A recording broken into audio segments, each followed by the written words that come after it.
Hello दोस्तों, Narayan academy में आप लोग का फिर से स्वागत है। मैं दीपक कुमार यादव 1.2 का प्रश्नावली का क्वेश्चन नंबर 4 क्वेश्चन लेके आया हूँ। जैसा कि क्वेश्चन में देखिए क्या कहा है, HCF 306 और 657 बराबर 9 दिया है। ठीक ने, ये आपको दिया है। ठीक, LCM आपको ज्ञात करना है, मतलब HCF ये दोनों संख्याओं का 306 और 657 का HCF आपको 9 दिया है, 9 दे दिया है। तो आपको क्या निकालना है, LCM निकालना है। क्या निकालना था, LCM निकालना है।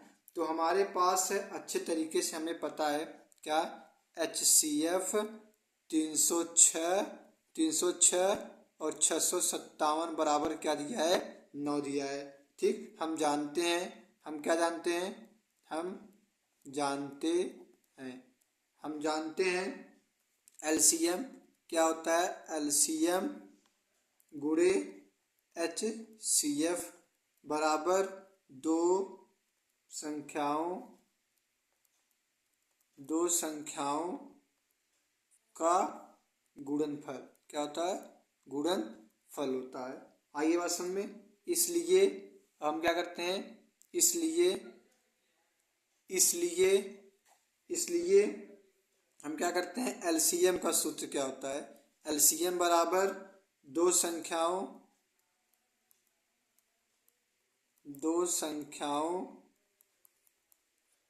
का गुणनफल बटे क्या होता है, HCF।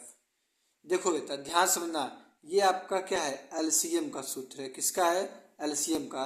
अगर आपको HCF पूछेगा तो यहाँ पे HCF लिख देना, यहाँ पे LCM लिख देना। अगर LCM पूछा है तो यहाँ पे HCF रहेगा, यहाँ पे LCM रहेगा। बात समझ आ गई। अब मुझे LCM निकालना था ना। तो अब देखो दो संख्याओं का गुणनफल। अब हमारे पास दो संख्या क्या क्या है, हमारे पास दो संख्या ये है 306 गुणे और क्या है 657। HCF कितना दिया था मेरे पास, 9 दिया था। कितना दिया था, 9 दिया था। अब इसे हल कर देंगे, अब इसे काट देंगे तो हमारे देखो ध्यान से देखना, अगर 3 से देखो, 3 से काट दो, 3 एक का 3 0, 3 दूनी 6, 3 त्रिक का 9। ठीक है, फिर 3 एक का 3, 3 त्रिक का 9, 3 चौक 12। कितना आ गया, 34 गुणे 657। इन दोनों का गुणा कर देंगे तो हमारे पास आ जाएगा 22,338। ये मेरा क्या आ गया बेटा, आंसर हो गया। ये हमारा क्या हो गया, आंसर हो गया। आगे बात समझ में। होप दैट आप सभी को वीडियो अच्छी लगी है। ठीक ना। अब अगला क्वेश्चन हम लेके चलते हैं क्वेश्चन नंबर 5 पे। अब देखना बेटा क्वेश्चन नंबर 5 को आपको बस खाली समझना है। इसका आंसर हम पहले से ही लिख दिए हैं, बस खाली इसको आप लोग लिखने का तरीका और अच्छे से मेथड जानिए, क्योंकि ये पेपर में तो 100% नहीं कर सकते हैं, 99% तो ये नहीं आएगा। ये बस खाली आप लोग को लिखने का तरीका पता होना चाहिए कैसे है। क्वेश्चन आपको क्या कर रहा है, जांच कीजिए कि क्या किसी प्राकृतिक संख्या n के लिए संख्या 6 के पावर n अंक 0 पर समाप्त हो सकती है। अब जैसे देखो, जांच कीजिए कि क्या किसी प्राकृतिक संख्या n। अब प्राकृतिक संख्या आपके दिमाग में आ रहा होगा, प्राकृतिक संख्या क्या चीज होती है। अब आपको पता नहीं है प्राकृतिक संख्या क्या होती है, मतलब गिनती करने योग्य क्या होता है, गिनती करने योग्य सभी संख्याएं क्या कहलाती हैं, प्राकृतिक संख्या कहलाती हैं। गिनती करने योग्य सभी संख्याएं प्राकृतिक संख्या कहलाती हैं। संख्या 6 के पावर n अंक 0 पे समाप्त हो सकता है। अब इसको हम कैसे लिखेंगे, इसको देखो लिखने का तरीका देखो क्या है। यदि किसी संख्या क्या बता, यदि किसी संख्या अंक 0 पर समाप्त हो, यदि कोई संख्या अंक 0 पर समाप्त हो सकती है तो वह 10 से क्या होती है, वह संख्या 10 से विभाजित होती है। ध्यान समझना, यदि कोई संख्या अंक 0 पर समाप्त होती है, अंक 0 पर समाप्त होती है तो वह 10 से क्या होगा, तो वह 10 से विभाजित होगा। क्या होगा, वो संख्या 10 से क्या होगा, विभाजित होगा। या दूसरे शब्दों में हम क्या कह सकते हैं, यह संख्या 2 और 5 से भी विभाजित होगा। जैसे क्योंकि क्योंकि यहाँ पे देखो 10 है, तो 10 को हम क्या लिख सकते हैं, 10 का गुणनखंड क्या होगा, 2 गुणे 5, तो मतलब 2 से कटेगा और 5 से भी कटेगा, 2 से भी विभाजित होगा और 5 से होगा। तो 6 के पावर n का अभाज्य गुणनखंड क्या होगा, 6 के पावर n अभाज्य गुणनखंड क्या होगा, 6 का अभाज्य गुणनखंड क्या होगा, 2 गुणे 3, तो पावर n, तो पावर n, तो जब 2 गुणे 3 के पावर में n है तो इसको हम कैसे लिख सकते हैं, 2 के भी पावर n लिख देंगे और 3 के भी पावर में n लिख सकते हैं। ऐसे ही 6 के पावर n का अभाज्य गुणनखंड में 5 नहीं है, क्या 5 नहीं है, अभी मैंने कहा था ना यहाँ पे 2 और 5 से विभाजित होगा, तो अब 6 के पावर n में 5 नहीं आता है, इसलिए 6 के पावर n 5 से विभाजित नहीं होगा, ये संख्या विभाजित नहीं होगा। अब हम क्या लिखेंगे, इसका लिखने का मेथड क्या है बेटा, अंकगणित की आधारभूत प्रमेय की अद्वितीयता हमें यह निश्चित कराती है कि 6 के पावर n के गुणनखंड में 2 और 3 के अतिरिक्त कोई अभाज्य गुणनखंड नहीं है। अतः किसी भी प्राकृतिक संख्या n के लिए संख्या 6 के पावर n अंक 0 पर समाप्त नहीं हो सकती है। ये आपका आंसर होगा। अगर नहीं समझ आए तो प्लीज वीडियो को एक बार फिर से अच्छे से देख के स्क्रीनशॉट मार के अच्छे से 2-3 बार अच्छे से पढ़िएगा, आपको अच्छे तरीके से माइंड में घुस जाएगा। इसी प्रकार और कोई क्वेश्चन आपका आता है तो बस खाली आपको लिखने का मेथड आपको अच्छे तरीके से पता होना चाहिए। होप दैट अच्छे से समझ में आया होगा। अगला क्वेश्चन देखिए बच्चे, आपके सामने क्वेश्चन नंबर 6 क्या कर रहा है, व्याख्या कीजिए कि 7 गुणे 11 गुणे 13 धन 13 और 7 गुणे 6 गुणे 5 गुणे 4 गुणे 3 गुणे 2 गुणे 1 धन 5 भाज्य संख्याएं क्यों है। अब इसको बताना है ये संख्या भाज्य क्यों है, ये आपको बताना है ये संख्या भाज्य क्यों है, ठीक ना। अब इसको देखो लिखने का तरीका क्या होता है बेटा, मुझे पता है भाज्य संख्याओं के 2 से अधिक भाजक होते हैं। आपको कैसे लिखना है, भाज्य संख्याओं के 2 से अधिक भाजक होते हैं। ये तो आपको लोग को अच्छे तरीके से पता होगा।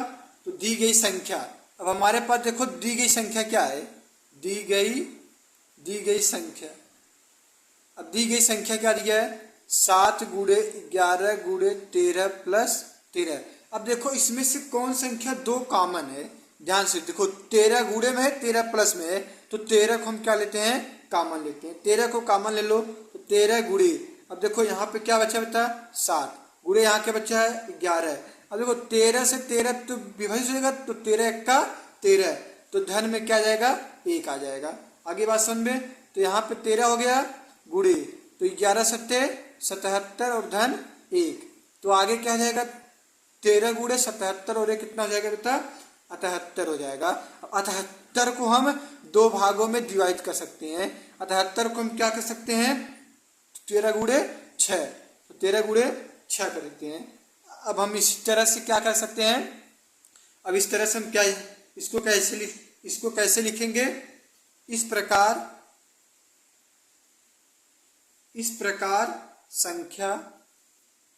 संख्या के 2 से अधिक भाजक 1, 6 और 13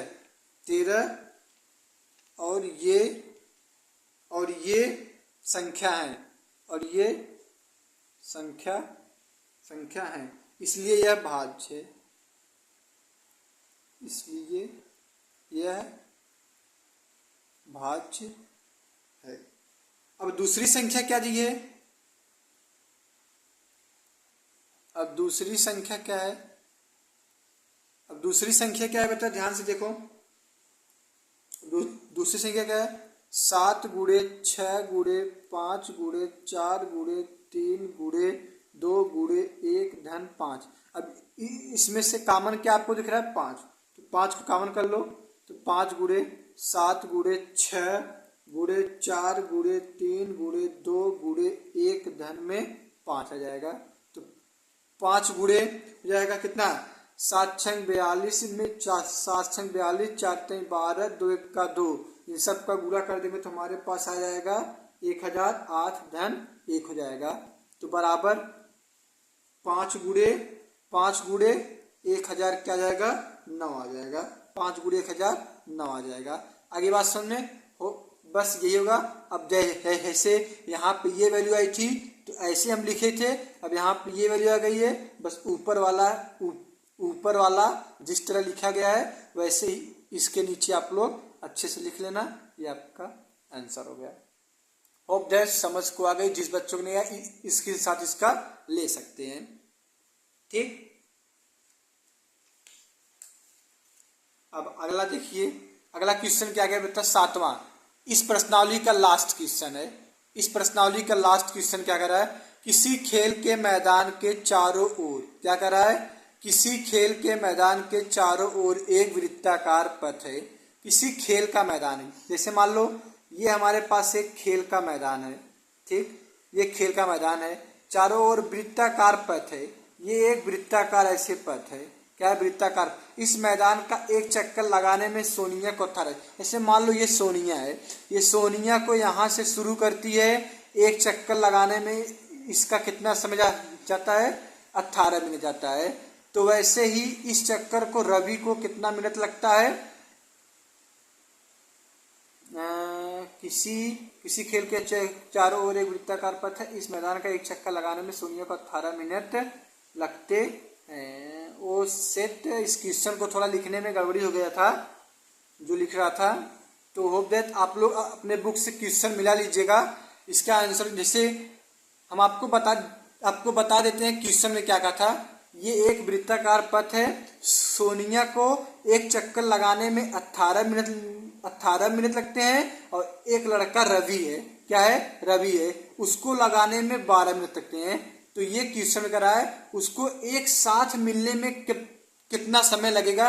एक साथ होने में एक लोग 18 मिनट की स्पीड से चल रहे हैं, एक लोग 12 मिनट की चल रहे हैं, तो ये दोनों आपस में एक पास कितने समय बाद आपस में पहुंचेंगे? तो सीधे क्या करना है? रवि को 12 मिनट लगते हैं जबकि सोनिया को 18 मिनट लगते हैं। एक समय बाद दोनों अपने आराम स्थान पर होंगे और यह समय 12 और 18 का क्या होगा? एलसीएम होगा। एक समय क्या होगा? एलसीएम। तो 18 का क्या होगा? गुणनखंड क्या होगा बेटा? 2 गुणे 3 गुणे 3 होगा, 2 × 6 = 18 जाएगा। 12 का क्या होगा? 2 गुणे 2 गुणे 3 होगा। अब मुझे एलसीएम निकालना है। एलसीएम तो मैं आपको बताया था कैसे होगा, तो 2 गुणे 2 गुणे 3 गुणे 3, मतलब जो 2 का जोड़ा बन गया तो ये आपका क्या होता है? एचसीएफ। मतलब अगर आपसे क्या पूछे, एचसीएफ पूछता, क्या पूछता? एचसीएफ पूछता, यानी 3 दूनी क्या हो जाता? 6 होता। लेकिन एचसीएफ ने पूछा तो इसको क्या निकालना मुझे? एलसीएम, क्योंकि एक समय पे कब पहुंचेंगे, एक आपस में साथ कब ये दौड़ेंगे, कितने समय बाद आपस में ये हो जाएंगे। ठीक है, तो देखो एलसीएम निकालना है तो 2 का जोड़ा बन गया, यहाँ पे 2 बचा है, देखो ये 2 का जोड़ा बना, यहाँ पे 3 का जोड़ा बना, ऊपर नीचे 2 3 बचा था, यानी 2 दूना 4 × 12 12 × 36। इसका कितना आंसर? 36 मिनट बाद ये दोनों एक साथ अपने पे पहुंचेंगे। होप दैट आप लोग को अच्छे तरीके से ये वीडियो अच्छे तरीके से समझ में आया होगा।